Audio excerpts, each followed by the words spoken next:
Olá a todos. Pessoal, nesse vídeo a gente vai fazer a correção da terceira lista sobre lei de Hess em termoquímica, tá?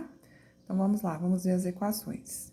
Aqui a gente tem uma questão que a equação global vem subentendida no enunciado, ela não vem pronta pra gente, a gente tem que montar, tá? Então, vamos lá. Quando o óxido de magnésio está na presença de carbono, ele é convertido, ou seja, ele produz ou eles reagem formando carbonato de magnésio.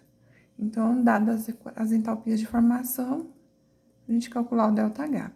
Essa parte em amarelo fui eu que montei, tá? Então, quando você for resolver a questão, você vai ter que montar isso daqui, tá? Conforme anunciado, óxido de magnésio com gás carbônico formando carbonato de magnésio.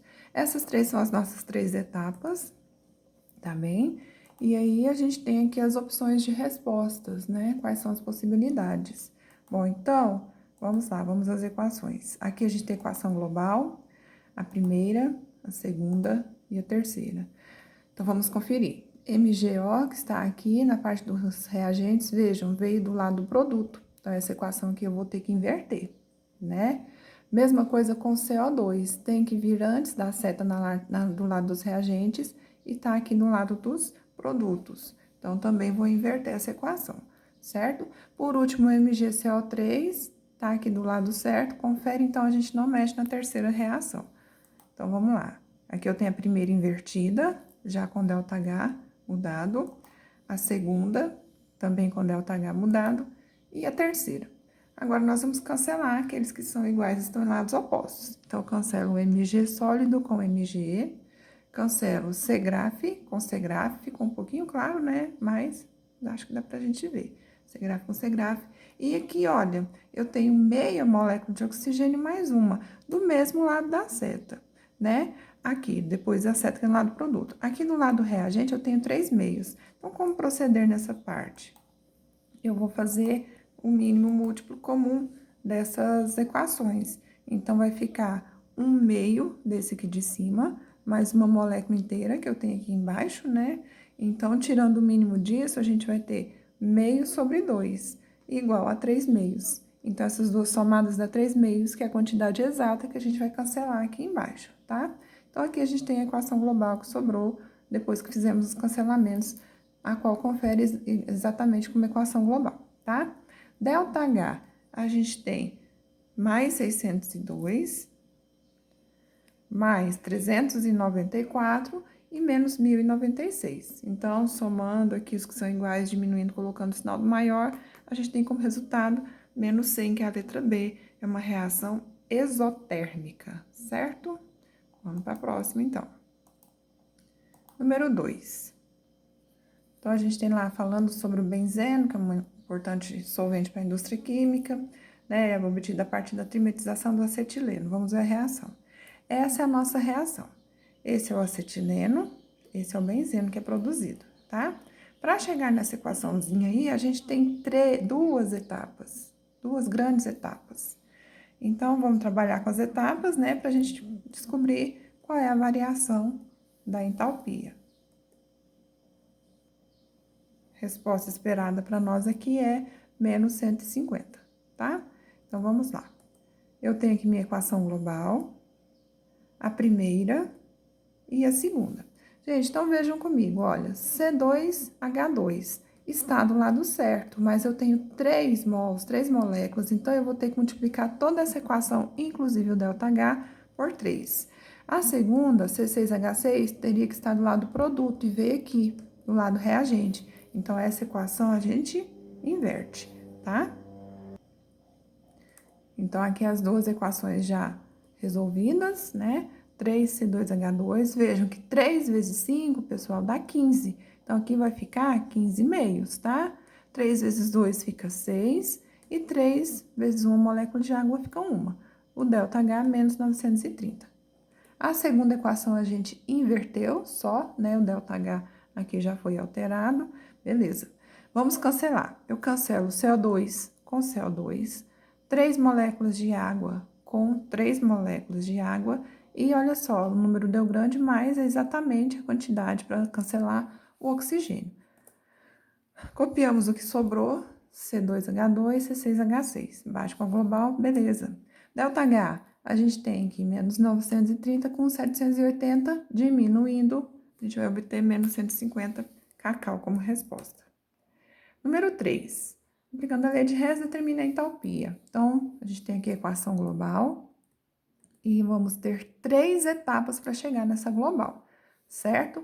Então, já vamos conferir que a gente vai ter que mexer aqui. Olha, se grafite são 3, a primeira, então, eu tenho que multiplicar por 3, toda, tá? Hidrogênio são 4, essa daqui eu vou ter que multiplicar por 4. E C3H8, depois da seta como produto, tá aqui como reagente, essa nós vamos ter que inverter, tudo bem? Então, o valor esperado como resposta, nesse exercício, né, que eu copiei, colei, a resposta está menos 24,10, mas a gente vai ver lá que não dá isso, vai dar um pouquinho a mais aqui, tá certo? Acontece, tem alguma questão com resposta errada na internet. Então, vamos ver. Equação global. A primeira, como eu disse para vocês, multiplicada por 3, a segunda multiplicada por 4 e a terceira invertida, tá? Aqui nós já temos elas prontas. Vejam aqui, 4 vezes 1, 4, sobre 2 fica 2, tá? Atentos a essas frações. E a última já invertida. O que nós vamos fazer? Eu vou cancelar 3CO2 com 3CO2, 4H2O com 4H2O, cancelei de rosa claro, ficou muito claro, né? Mas estou comentando com vocês. E olha só, do mesmo lado, 3 moléculas de oxigênio e aqui 2, eu posso somar, fica 5. E aí a gente cancela com 5 aqui embaixo, né? Então, aí copia a equação global, conferindo. ΔH a gente tem 3 vezes menos 94 fica menos 282. 4 vezes 68 fica menos 273 e o 531,1. Então, somando e diminuindo, colocando o sinal do maior, o resultado menos 24,25. Lá tá 24,10, mas o resultado é esse aqui, tá bem? Que fique bem claro. Então, para quem acertou, só alegria, né? Próxima. Número 4. Número 4, a gente tem aqui processo de formação e fabricação do ácido sulfúrico. Mas entre eles a gente tem outros produtos, né? Essa equação global ocorre em 3 etapas, resposta esperada 4.215. Então, vamos conferir? Essa é a nossa equação global. A primeira equação, S8, então já vamos conferir, olha, S8, S8, confere, tá certinha. Segunda, a gente tem que ter 12 moléculas de oxigênio. Então, na primeira eu já tenho 8. Aqui eu só tenho uma, né? Na última eu não tenho nenhuma. Então, o que eu vou ter que fazer para ter 12 aqui? Eu vou ter que multiplicar a segunda equação por 4, tá bem? E na última, olha, H2S2O7, tá? Aqui do lado do reagente. Então, a gente vai ter que inverter e multiplicar por 8 também, tá certo? Então, a gente tem aqui a primeira, que nós mantivemos. A segunda, já multiplicada por 4, né? 4 vezes 2 fica 8, esse é o 3, né? Aqui, a equação já toda invertida. Não, desculpa, falei errado, toda invertida não, toda multiplicada, tá? Aqui, então, a gente tem 8S2, 4 vezes 2, 8 é o 2, e 4 vezes 2, 8SO3. A de baixo é que vai ser invertida, falei errado naquela hora. Então, invertendo, a gente coloca essa parte no início e essa depois, tudo multiplicado por 8. Não se esqueçam de multiplicar o ΔH, tá, gente? Então, vamos lá, cancelando. SO2 com SO2 e SO3 com SO3. Só esses dois que eu tenho para cancelar. Então, a gente vai descer o S8, 8 com 4 ficam 12 oxigênios, desço o H2SO4 e depois a setinha, o H2S2O7. Em relação ao ΔH, menos 2.375, aqui menos 800 e menos 1.040. Resultado, menos 4.215, ok? Então, aqui a gente encerra a nossa correção. Até a próxima, fiquem com Deus.